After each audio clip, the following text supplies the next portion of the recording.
So Kal Kadosh, we're going to be speaking about the importance of being careful not stealing. Okay? Ma'alato shel hanizhar me'agezel. And it says over here like this, Ma'aseh nifla. It was an incredible story that was said by the Tzaddik HaMekubal Rabbi Ephraim HaKohen. He says, Lifnei lemala miyovel shanim hayta tzira geshamim kashe bebavel. So there was a very strong shortage of rain in Babylonia. Vayita shenat batzoret, Rachman Nitzan. It was also a time of batzoret, of hunger. So what happened is Amelech sheyadat koach tefillah shel Yehudim. The king knew that the power of the Jews. By the way, you should know that this actually happened throughout all generations, right? It was always known that all the kings knew that the Jews had power and reign. This also happened, by the way, in Gibraltar as well. We're talking about much later. This is talking about many, meaning that they knew, it's actually written in the Quran that the rain comes because of the Jews. Yeah. So I still remember until today,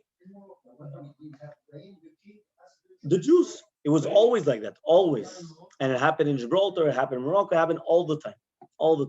It was something very, very well known. So what happened was, he went and he called the Rabbanim, and he told them that if there's not going to come rain within the next 7 days, he's going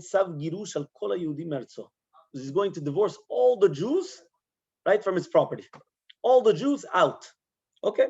So the Rabbanim, they went and they started mentioning about Tzom, Tfilah, fast days, Tfilah. Everyone comes in the Beit Knesset, but nothing. So it comes the majority of the week, and they're basically getting to the day that, it's problematic, but there was no rain. So they went and they said, all Bet Israel, men, women, children, everyone's coming in Ta'anit. They're going to go to the Beit Knesset Agdol in the city, right? And they're going to come and they're going to say, everybody has to be there. Yeah, everybody has to be there. Fine. The next day, with thousands of people. Beit Knesset was filled. Everyone was coming, they were crying, they were saying tefillot. All of a sudden, the rabbi comes and he stops everybody and he says,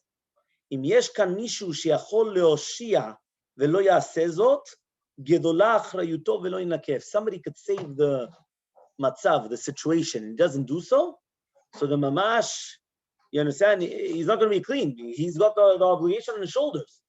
והנה נשמע קולו של יהודי פשוט סוחר ירקות שצעק, המתינו לי. All of a sudden, they hear some normal Jew, he screams, wait. ורץ מהר לחנותו, והביא את האוזניים שבין רגלו לשקות ירקות, וניחם לשולחן. He took his scales, the weights, and he ran back to the Beit Knesset, and he put them on the table, and he started crying. He put them on the table. The scale, he used to have a, how do you call it? La hacienda. He used to have a store, right? A fruit and vegetable store.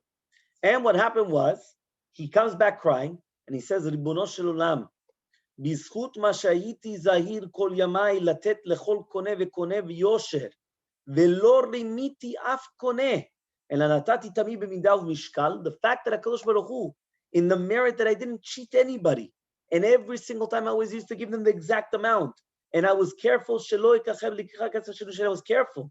בזכות נקיות כפיים מגנבה, חוסה למח ותן תלמתה לברכה. Please have mercy. And he was crying. כדי שלא חס ושלום ברעב וצמא וגירוש ומדבר שמע. He says he just finished. כי קדרו השמיים באבים all of a sudden it started raining. Right? It says they started hearing the thunder, the lightning, everything. והחלו לרדת גשמי ברכה מרובים. כל זה בזכות יושר ונקיות כפיים בגזל. So that's all because of ניקיון כפיים. נקי כפיים מובל לבב. Think about it. Rosh Hashanah Kippur, what was one of the most, that's what we're saying. Right? If you remember, we spoke about this on Ne'ilah. What is this brought down in Ne'ilah? למען נחדל מעושק ידינו. עושק ידינו, anything to do with גזל. Anything to do with all these things of money matters, that's it. It says here, מספרים שבאחד המפעלים על התעשייה האווירית, it says, היה עובד יהודי אחד שברכותיו יהיו פעולות בפעולה. There was somebody that he was working. How do you say that, the תעשייה האווירית? All the airplanes, the parts, the this, the that, all these. So he said, what happened? There was a regular Jew, but his berachot were חבל על הזמן. He said, זו משום שנזהר שלא לגזול מאומה. He was always careful not to steal anything. He would not even speak during the time of work. Why? Avon of the gezel and balabait. You're getting paid. You're working for a balabait. You can talk in the middle. Yeah, you're getting paid. ולא די בכך, not only that, אלא גם לאחר שעות העבודה, כשכל פעם מראים להחתים כרטיסיהם, היה נשאר, even though everyone, they clocked out, yeah, the second it comes out, boom, they're out, he would wait a few minutes. Why? Because maybe באמת, he was מבטל a few minutes during the עבודה. He wasn't sure, so he used to wait an extra few minutes. יהודי שכזה שגונן קדוש השם לא פלא, obviously his berachot are going to do something. So this they actually said about Abba Chilkia the same way. That the Gemara Masechet Tanit says in Kav Gimel Amud Aleph over there the same thing, that his tefillot were accepted because of the same thing. He was very medakdek in everything to do with it. And he says Maaseh Be'av shechilek matanot lebanav. So there was a story with a father that gave right presents to his son. So he gave to each one accordingly. Nitkana echad habanim be'echav. So what happened was one of them they went and they were jealous. So he says, I'm getting a little bit less than my brother. What's going on? What did he do? He grabbed away the present and kept it for himself. So he was so upset. However, though, he didn't want to make a machloket, so he kept quiet. But to his father, he told him everything. So that the father saw what was going on. So what did he do? He gave him a double present. Yeah, he gave him a double present. Yeah, the other one, he didn't give him any more presents. Yeah, he gave him a double present. Why? He realized. So the other one, no more presents. What's an imshal? He comes and he gives parnasat to every single person. Don't try to steal for the parnasah of somebody else. And somebody that's going to think that if he's going to take somebody else's money, he's going to become rich, it's a ta'ut mara. It's a very big punish. It's a very big mistake. Because at the end of the day, HaKadosh Baruch Hu, he's going to give to the nigzal kiflaim double. But to the gazlan, right, that's it. He's not going to give him anymore. So he's actually losing out. So he says this is one of the ikarei emunah, right, that HaKadosh Baruch Hu is mechalkel chayim lechol echad meitanu bechesed. Mechalkel chayim bechesed yoter ma magia lo. Even more than what we really are supposed to get. If a person feels himself that he's like losing out, he should realize what's inside of him, and then he won't come and start grabbing from his friends. This is from the Chafetz Chaim on the Tefillah. Okay? Fine. Now what we're going to do is, before we continue with that Gama, we're going to start some of the actual, because these, at the beginning, is all the Musar in being careful. And this is a sefer called the it's on Choshen Mishpat, different cases. Okay, so we're going to speak about it, right? And then we'll go back and forth. So I'll just choose one, right?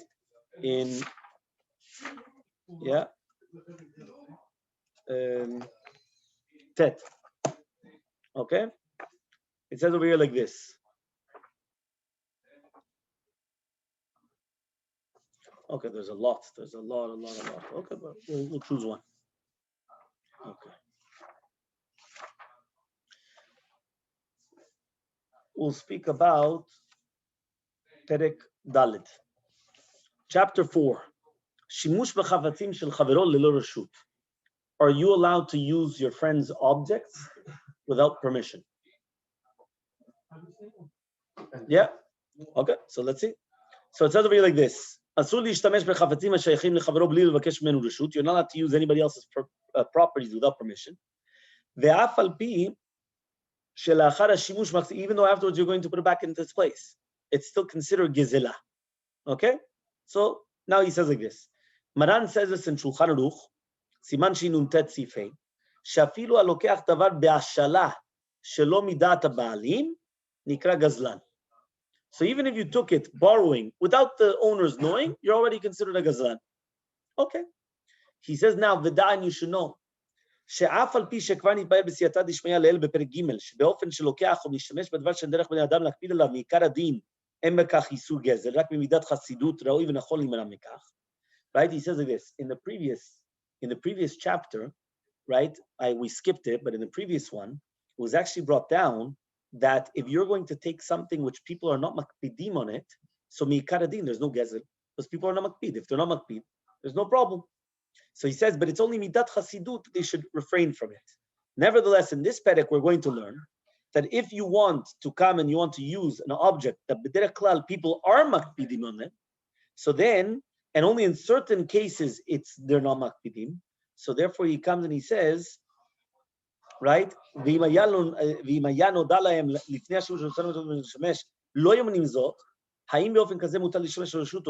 like this. We're going to speak about what about in a case where they are makpid.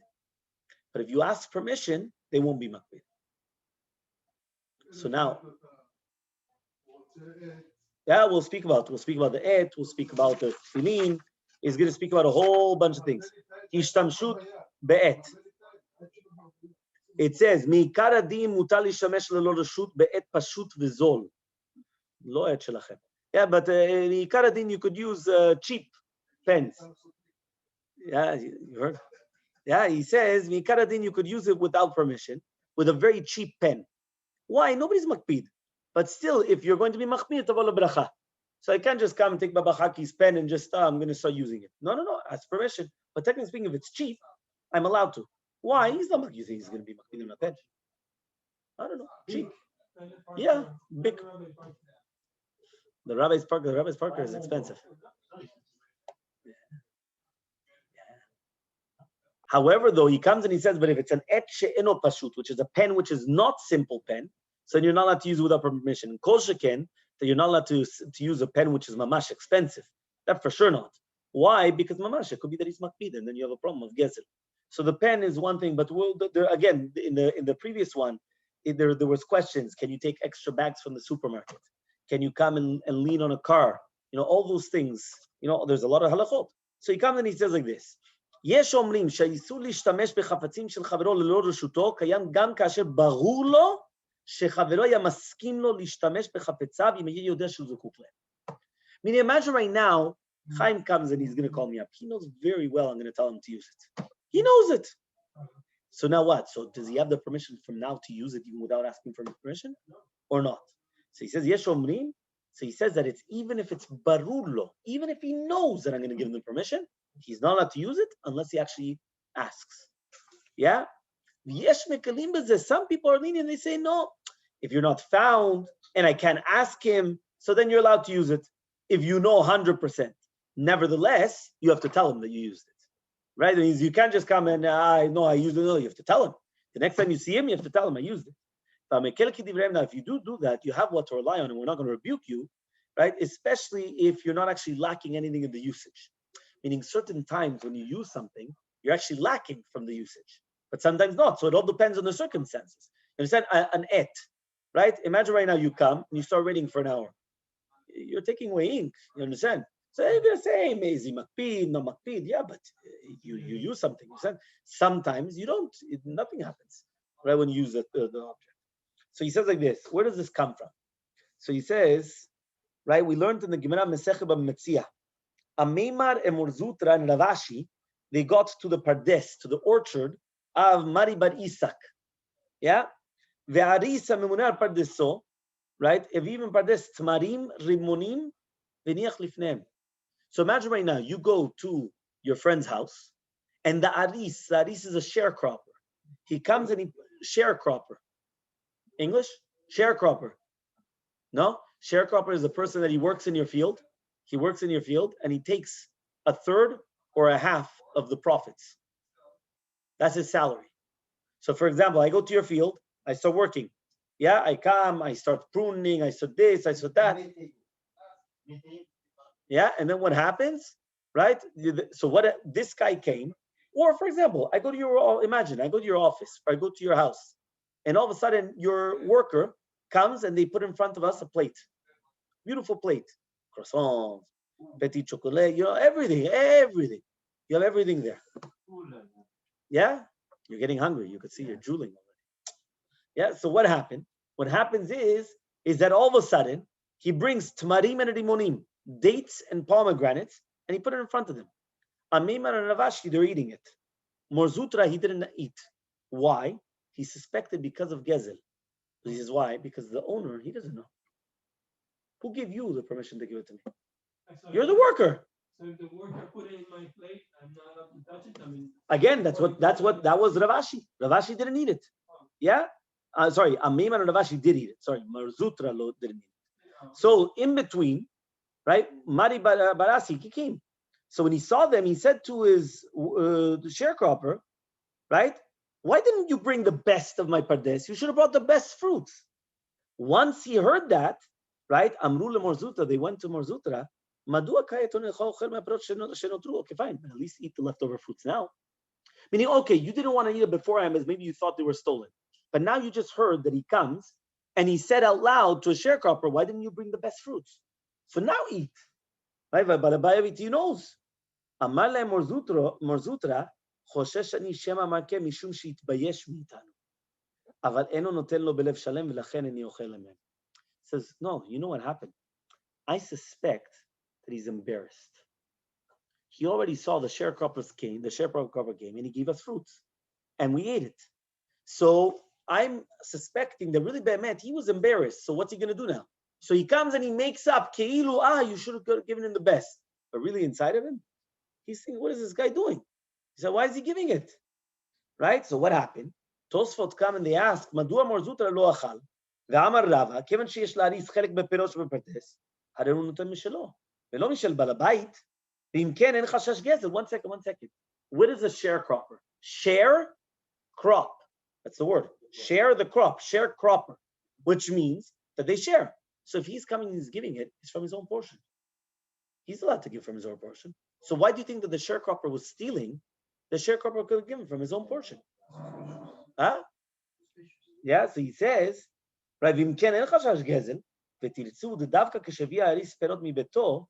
only if it comes from his house, then there's no gezel. Right? But mistama, he brought from himself. But when he brings it from the orchard, Marzuta said, no, he's taking from the bala perot. Right? So he's not going to say now to the Aris that he's going to take keneged perot shenatan. But a Meiman or Ravashi, they didn't suspect it. So they came and they ate. And that's it. Okay. Tosfot finishes off and says, don't say that a Meiman and Ravashi were being somech on the fact that the Pardes came and he said after he found out. Because the halacha is like a baye. The halacha is like a baye that he says, yush shelo mida'at eno koneh. Meaning, if you gave up hope, but it's not midat, you don't know about it. So therefore, it's not koneh, you don't acquire it. Because at the end of the day, the owner didn't know. So if the owner didn't know, he's not going to give up on it. Meaning that it's not here, there's nothing here. So he comes and he says, even though now it's good to the balabait, when he brought it though, it wasn't good. So it comes out that even if right now you know the balabait is going to agree and he's not going to be makbid, nevertheless, as long as he doesn't know about it, it's prohibited for other people to eat from it. Why? You know it. But right now, does he know? He doesn't know. Sometimes it happens. You want to use something and the guy's not around. So you start calling, you can't find the guy. Well, what are you going to do? Are you allowed to use it? Not allowed to use it. What are you allowed to use? So that's what we're saying here. So he says, it's also brought down in the Shuta Ole Yehuda. שיצא לידו מעניין מי שנכנס לבית חברו וחברו לא בבית ולקח כלי או כל דבר אחר הידוע לזה שנטל שדרך ועל מקפיד בכך, הם יחמה כעובדת, או משום right shemal is maybe something very small. Is there a problem? Imagine right now you come to my house, I'm not around, and you wanted to borrow a can opener, whatever it is, yeah? So now you know that, am I going to be makbid? I'm going to tell you no, right? You already know me. So you went and you want to take it. Is it a problem or not? So he answered, Api this Tosafot, Amem of Ravashi, they ate. They didn't eat because they thought that the Balabait was going to agree, but rather because they thought that the Aris was bringing from himself. So he says, because if Be'emet, he would have brought from Bala Pardes, right? It says here, they wouldn't have eaten, even though they knew that the owner would have given it to them. So therefore, you see from here that it's not that permissible. So therefore, he says the same halacha would apply over here. So therefore, that's the first opinion that we brought down before the Yesh Mekilim, that it's a sur. Where does it learn it from? That means even though you know for sure that the guy is going to tell you yes, doesn't matter. Unless you don't ask for permission, doesn't work. Who's the Yesh Mekilim? He says here the Shach. The Shach brings down the Tosafot and the Got Ashri, Got Mordechai, that they said that if a person is going to give something to someone to eat, that's something that's not yours, אף על פי שיודע שחברו יסכים, אסור לאוכלו, you're not allowed to eat it, וזה הלכה זכה באיה. So he says, nevertheless, right, so says the Shach, if I wouldn't be afraid to argue on Tosafot, I would say that be'emet, that which is permitted, right? He says, right, the Mistafina Ayiti Omer Shemutad, you're allowed to do it. Why? Because that which Abaye said, you shalom idat eno koneh, is talking about where he's mityaesh, because he doesn't know where it is. Meaning, if an owner is mityaesh because he doesn't know where it is, you shalom idat is not koneh, you cannot acquire it. Why? He doesn't know anything about it. So he says, Bal korcho mityaesh. So therefore, you're going to take a utensil before use. We say from the beginning, it came to his hands with Isur, right? Because if the owners would have known, he wouldn't have been mityaesh. But over here, where it's known that he doesn't care, so therefore it came to his hand in a ted. So says the Shach, it should be permitted. Yeah, so he says the same thing I saw in the Sefer Machane Ephraim, Shechaka Gamken. Am I allowed to use a utensil of a friend knowing that he's going to permit me? He's going to tell me yes, no problem. I don't even have to ask. That's what he's going to tell me. But I know. So he says, he said that it's a machloket, right? That the Tosafot says it's a problem, and the Ma'arit also, and they brought a proof from the Rambam. So he says that if you come inside and you borrowed something from your friend, you took something from your friend, and then you went and you got married to a woman with it. Not bad, no? You come to my house, you took a can opener, you went out and you give it to a woman and you say, Hare mekudesh li, bepatchan ze, kedag Moshe v'Yisrael. Yeah? That's what happened. So, is it married or not married? Says, right, in kidsha b'davar she'en chavero makpid alav. If you're going to be mekudesh with something which you're not makpid, for example, tomorrow it goes, mekudesh misafek. It's a safek mekudesh. It's a doubt. It's not for sure no, but it's a doubt. Yeah? So don't play any games. Yeah? No doubtful marriages. 100%. Yeah? So he says, no. That's a safek. Safek means it's a kiddushin safek. So what does that mean? They would have to do it again in front of witnesses and everything. And if not, they would have to get also a get me safek. You understand? Mamash, you understand? And then if it would be that, for example, somebody else would give her kiddushin, it becomes a balagan. Because was she already married or not married? So there's a whole question there. Then he would have to give a get to the Shani, get married to the give a get to the Rishon, get married to the Shani. It's balagan basically, right? Okay. Hare she'af she'en chavero makpid alav. So even though he's not makpid, says the Rambam, it's safek kiddushin. He didn't say it's a kiddushin for sure. So he wants to say why he took it without permission. Ve'yida machane Ephraim ala Ma'arit that the Rambam doesn't hold of that. Why? The Rambam says mefurash. You know what the mefurash means? Explicitly. The Rambam says, Aris shelakach tavar mu'ah min ha'perot shebasadeh, even though he's taking it lo midat balabait, he's not a ganav. Why? Mishum shem balasadeh makpid. Imagine right now you work in a restaurant and you eat a little bit. You're not a stealer. You're still kosher to become a witness. Why? Because the balabait is not makpid. By the way, you should know a lot of those things. It depends what you eat and also depends on the country. If you remember, we already mentioned it. Here, it's much different than in England, France, and all those places. France, England, and everything. The restaurants, they give their workers to eat. Yes, it's part of the law, meaning that's part of the business ethics, right? Here, no. Here, sometimes they give them a hanacha. They give them I'll give you 25% off, 50% off, but they have to pay. They have to pay for the food. You understand? I think it's actually very, very cruel. But that's just the way that it is. But think about it. You have somebody that he's coming and he's eating the entire. Somebody told me, Rabbi, you don't understand what I saw. I said, what happened? He said, I went to this restaurant and it was a high-end restaurant here. Yeah? He says, and I saw that the waiter on the way coming out and he's coming and he's eating for the food. So imagine he's coming out with, a thing and all of a sudden he'll take 2 or 3 French fries. And the guy was watching. Now, how did he see and people don't see? Because by the time the waiter gets to the table, they pass through a corridor. And the mashkiach was the one that told us me.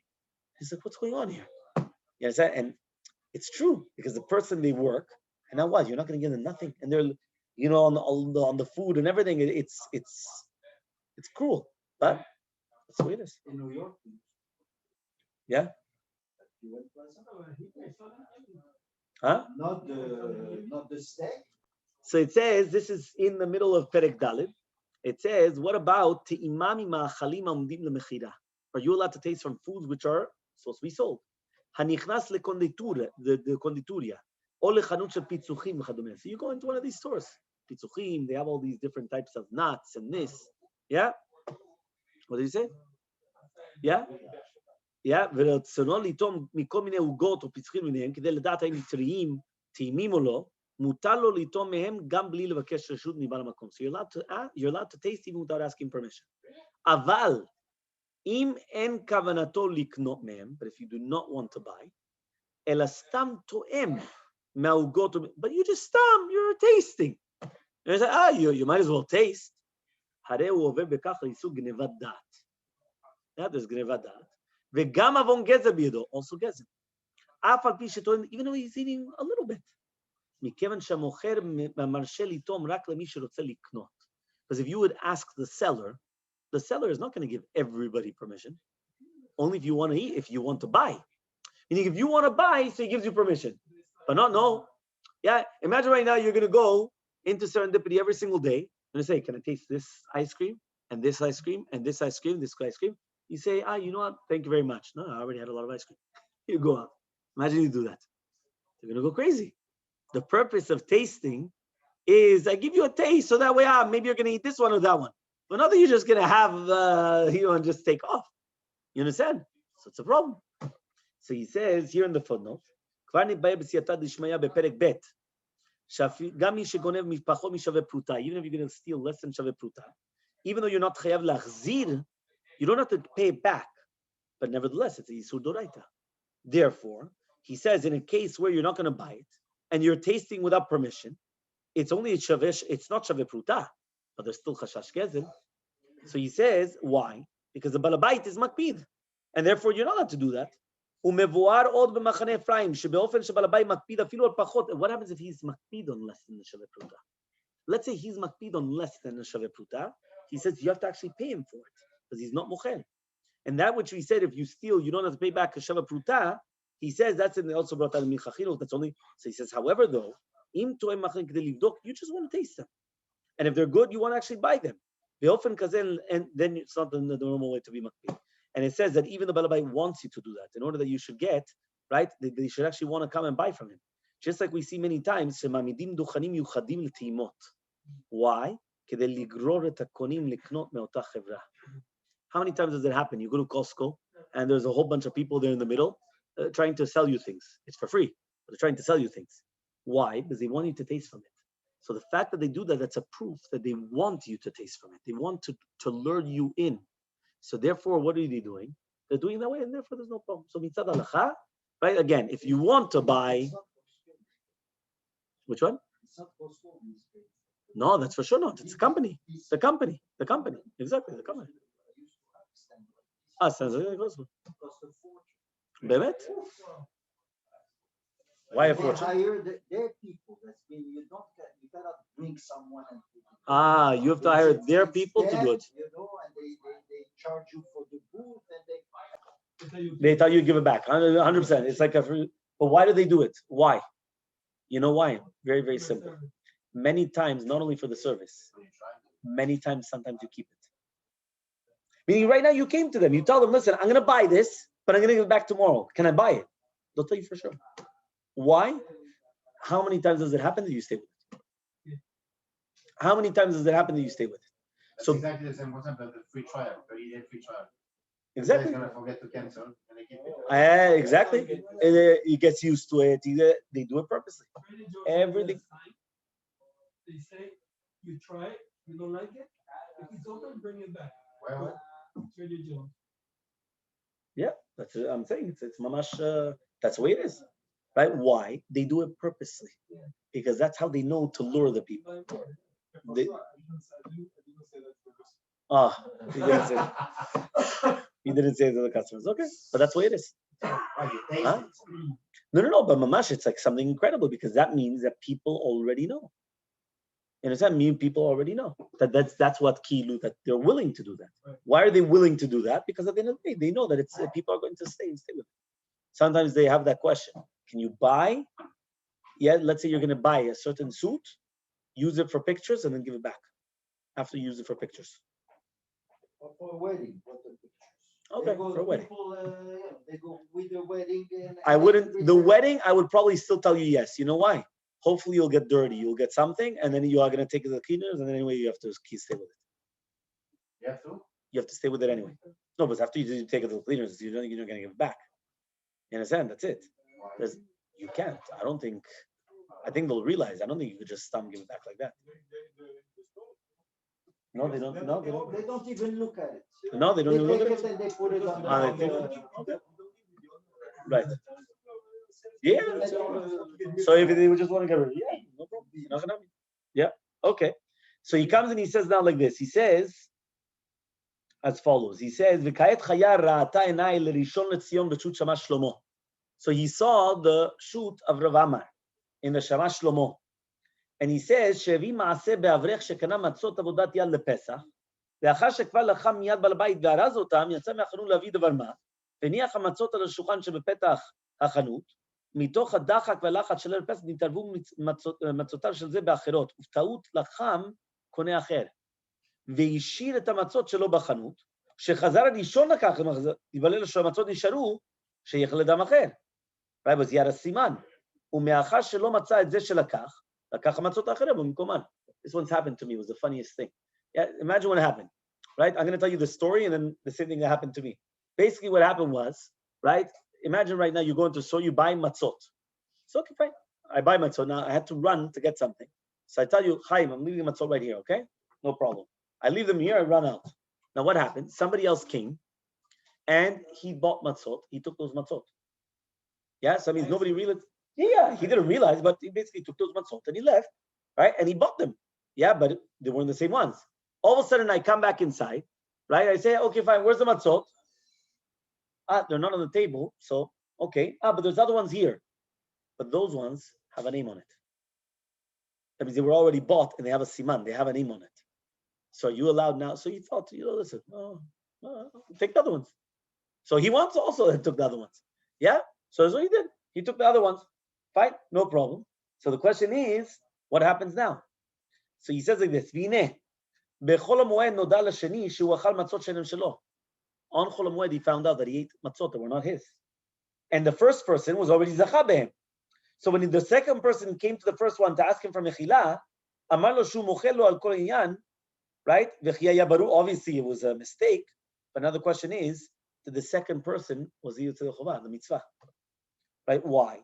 Because since the Bala Matzot, was only mochel lo now, it comes out that there was a Gilui Minta that even in the beginning, right, he would have wanted him to be Yitzhak Chovah. So maybe it was going to be okay. Or maybe do we say that he only permitted him now, he only forgave him now, so he wasn't Yitzhak Chovah of eating matzot because he wasn't eating his own matzot on Pesach. Understood the question? He wasn't eating his own matzot. You're not allowed to eat stolen matzot. So okay, so you found out later that he would have forgiven you, but right now you were eating matzot that were not yours. So he says he brought down this machloket, the Tosafot and the Shach. Yeah, this is what Rav Amar brings down. So he wanted to say from the Rif and the Rambam that they hold like the Shach. Why? Because the Rambam says if you go into your friend's house and you get married, right, with your friend's object to a woman, right, and then afterwards your friends see this and he says, right? Imagine right now, like what I said. Bachaki comes to my house. He takes a patran. He takes a can opener. He goes out and he says to a woman, yeah, so he gets married to a woman with a can opener. He knows it's not Yeah. his. No, he knows that it's not his. But he knows that I would give him permission. All of a sudden I come back, right? And I tell him, Bachaki, you're giving her a can opener. Iowa. Shoma. Give her I don't know what. Yeah, I said, give her something much more valuable. Right? So now if I'm already telling you that, so maybe it should be okay. So he says, "Ena mekudeshet shelo amar lo davar ze kadesh lo yibayesh." Maybe he only said it also for the same thing, not to embarrass him. Vehoil v'kidesh b'mamon chavero shelo midat chavero.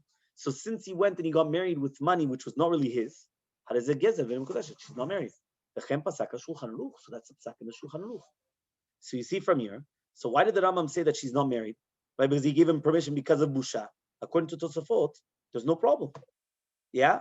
So he comes and he says, from the fact that the Rambam came and he said the Bitula Kiddushin was because the friend only gave him permission because he was embarrassed, it's mashma that in a case where you know for sure that the friend is not going to be makpid, right? And that he's going to give it to him with 100%.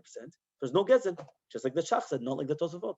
So if the matzot were switched, and Bala matzot megaleh dato shemachalo belev shalem, right? Belev shalem, he says over here, meikara mipnei sheyada, he knew that it was done by a mistake.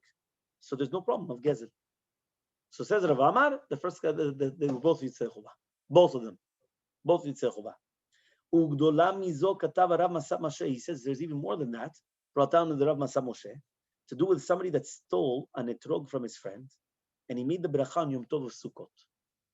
He stole the etrog and he made a bracha. Afterwards, he went to his friend and he said, I felt bad. I stole your etrog, So he went and he says, Mechila Gemura. Yeah, and I don't want the money. Yeah, I don't want the money. I'm mochel. So is he now Yitzhak Chova? Is he Yitzhak Chova with taking the etrog or not?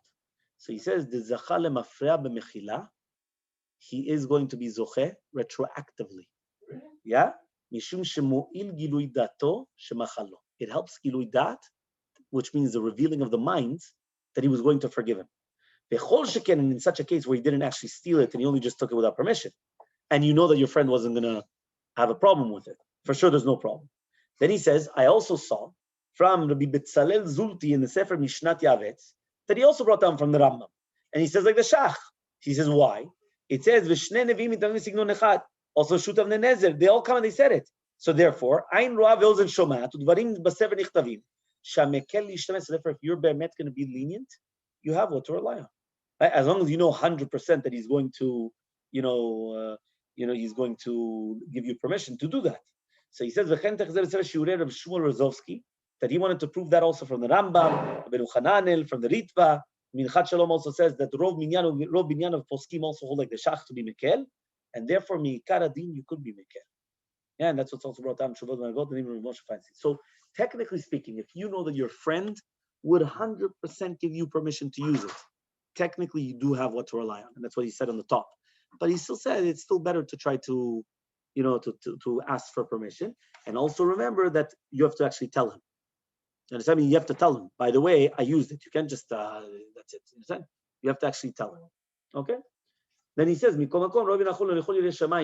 be careful, right? Not to use it without permission, because at the end of the day, there might be a problem of gezer. Okay, fine. Now he comes and he says, right, like this.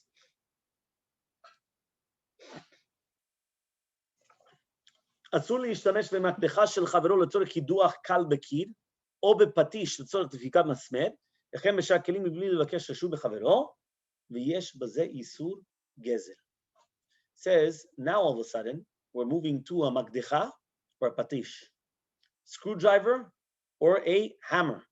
So you're not allowed to use your friend's screwdriver or hammer, or any other kelim, without asking him for permission. Well, we're going to see. However, though, yeah, one second. Right? However, though, he says, "Im bala kelim hu chaver tov shelo," if he's a good friend of yours, and you know that he's not going to be makpid, but opposite, he's going to be happy that you took it, so then you're allowed to use it without permission, but then you put it back. Nevertheless, if you could ask him permission, always ask him permission. So there's two different halachot here.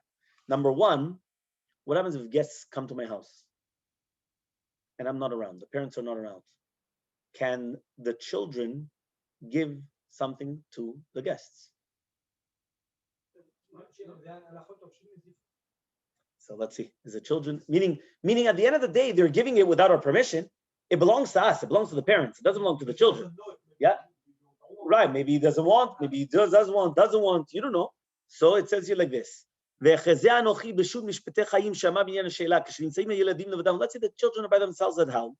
And then you have family members there, or you have friends there. Is it permitted for them to come and to serve them? Yeah? Right? Or maybe it's Isur Gezel. Why? Because maybe he didn't give them the permission. Just like the Aris, nobody gave him the permission to the sharecropper to start giving the food. Maybe the same thing with the parents. Nobody gave him permission. So he says, Ve'ela, shemutar la yeladim lechabed yedihem v'krovehem shel haorim, It's permitted as long as they do the same thing as the parents. Meaning, if they know that their parents give one plate, they put one plate. But they can't put 5 plates. You understand that they're going overboard. So they have to do exactly what the parents would have done. Yeah? Because they're not allowed to give them extra. Even though they know 100% without any doubt that when the parents are going to come and they're all going to want to give it to them, and especially if it's friends of the parents, still it's a soul for the children to come and to give anything without their permission of the parents. Yeah? Yeah, but they were also like the Hadith, but it didn't help.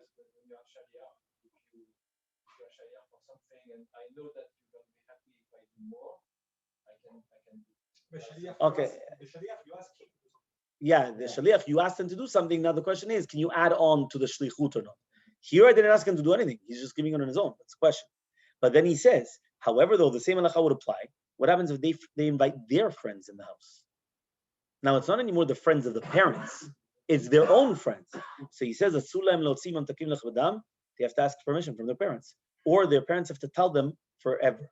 Meaning that they have to tell them always. Right? That they give permission for meaning you don't have to ask permission. You're allowed to. So then that's going to be okay. Why? But since there's a machlok of the poskim, as we said, technically in a case of a sfeika dedina, which means that we have a question of isur doraita, you have to be very, very careful. Okay, obviously there's going to be the next halacha would be that are you allowed to use something without permission that it's not going to be lacking anything, meaning that you're using a hammer, nothing happened to the hammer afterwards. It's not something that exactly. There's not something that will do with Hashem.